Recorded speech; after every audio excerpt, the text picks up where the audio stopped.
All right, good morning. This is Dr. Kenton Wakes Up. I'm Dr. Kenton. Today is Saturday, October 5th, 2024.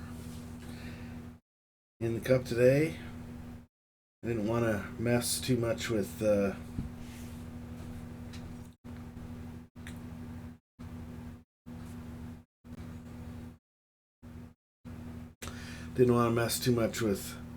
brewing coffee, so today is instant coffee. It's Colcafe with Coffeemate. Yesterday, I'm on a group chat with a guy who's a professional linguist. We're all everybody on this group chat is a fan of a particular radio show host, and it's the right way to put this. We delight in some of the production challenges of the show. For example, he has that's the Tony Kornheiser show. It's not a secret. He has people come on on Thursdays to prognosticate about the week's NFL games. And one of the people that he has come on is a political consultant named James, God bless it, Carville. James Carville. And James Carville, by reputation, calls in using the worst cell phone known to man. And so a lot of times people write in saying that they can't hear what James is saying, let alone understand what he's saying. He's got a very thick Louisiana accent. Well, the person who's in the text chain was trying to listen to this segment while riding on his bike and listening through earpods, and in that experience he found that he was actually trying to reverse engineer the conversation that Tony was having with James by inferring what James said based on what Tony was saying in summary. And so he wrote a message. I don't know that it will ever get read on the show, but why does this have anything to do with you, Dr. Kenton? Well, I'm getting there. Sometimes it's a meandering path. It reminded me somewhat of a concept that I learned about when I was in undergraduate school at the University of Iowa from a professor named James Sandrock. Last name Sandrock, Sandrock. Rest in peace, by the way. He passed away in 2022. He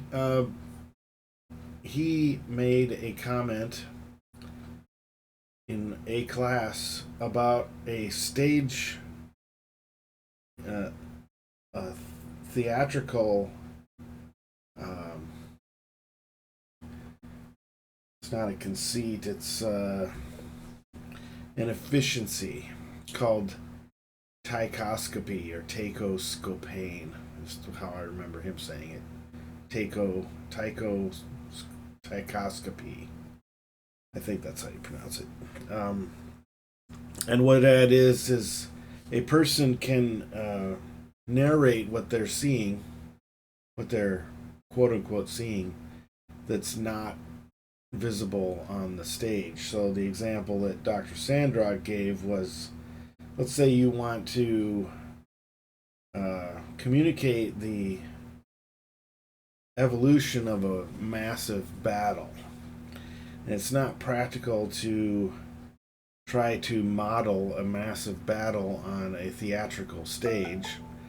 So instead, you have a person standing off stage or just barely on stage who's giving reports as if looking over the wall and watching it in the distance.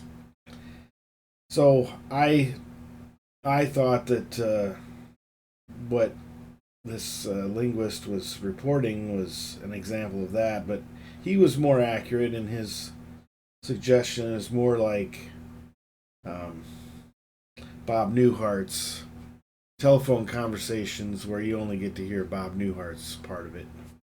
Um, but yeah, it's more literal that way. But anyway, it reminded me that when I remember somebody from my past like that, Dr. Sandrock, I would go check it out, find out,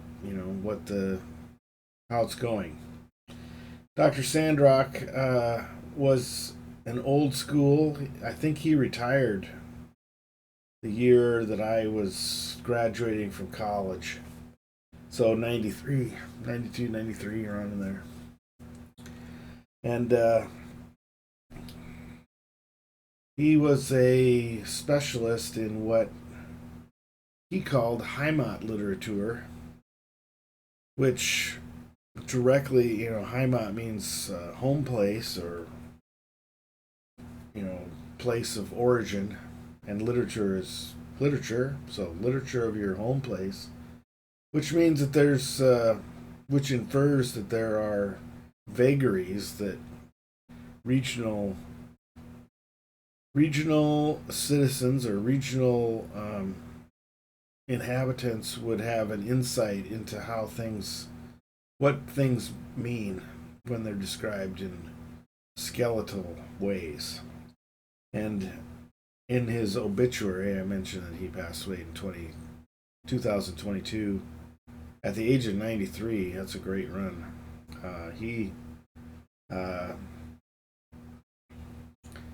The examples that were offered in his obituary were Mark Twain and two German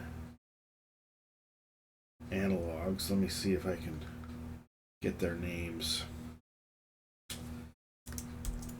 Give me just a second. Ludwig Thoma and Peter Rosecker. So, anyway, I don't think that's going to send me down any kind of rabbit hole. But now that I'm thinking of it, Dr. Sandrock had there was a guy when I was an undergrad. I would show up to class with blue jeans and a t-shirt. I pursued always, thanks to my host mother's advice, to not go into public with torn or dirty clothes. And there was a guy in class, I don't remember his name, it doesn't matter, but he came in with torn clothes. It was the style of the time. Not just torn out jeans, but rips other places too. Anyway, that look has come in and out of fashion in the past 30 years, so you may know what I'm talking about. But anyway, Dr. Sandrock saw this guy walk in with a ratty, I'm going to say he was wearing like a ratty hooded sweatshirt and torn jeans. And Dr. Sandrock, who always came to class with a blazer and a tie, a button-up shirt, a tie, a blazer, and slacks. Like a professor. And so, or at least like a prototypical professor. A German language professor, liberal arts style. So anyway, he made a comment about, when I was an undergrad, he made a comment that when he was an undergrad, that the expectation or the peer pressure of the time was that gentlemen wore trousers and, at the very least, a button-up shirt. Most always with a tie and a jacket. And we're now down substantially downhill from that.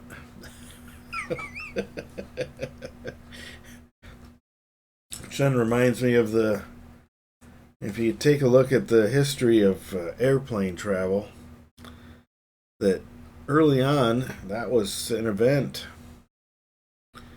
You put on your good clothes when you got on an airplane to travel long distances. And now we're similarly devolved into the realm of t-shirts, flip-flops, sweatpants, pajamas. So anyway, that's sometimes that's how my mind works. Start off with a guy with a crappy cell phone reception. A person makes a comment about that, which then reminds me of a vague reference, which then sends me down a rabbit hole. And then as I'm telling it, I remember another anecdote. Yeah, so anyway, enjoy. Today's Saturday. Saturday's ordinarily a day when I pay bills and try to take care of home maintenance and so forth. Today is going to be a little different. I paid my bills last night. I had a horrendous day yesterday. Unfocused. Didn't sleep that great. Slept terrible, I would say. Last night I slept more along the lines of what my average is, 6.5 hours. I would like to get above 7, but 6.5 is what I got for today. This last 4 or 5 days in a row, it was substantially under 6. In one day, it was, I think, 3. And on those days, it's not great. So today we're off to a better start. 6.5 hours. Paid my bills last night. I wanted to mow the lawn today. I'm gonna have to wait. I thought that I could get it started right away at 9 o'clock, but there's dew. The grass outside has last night developed some fog, so I won't be able to mow until some of that burns off. So maybe early afternoon.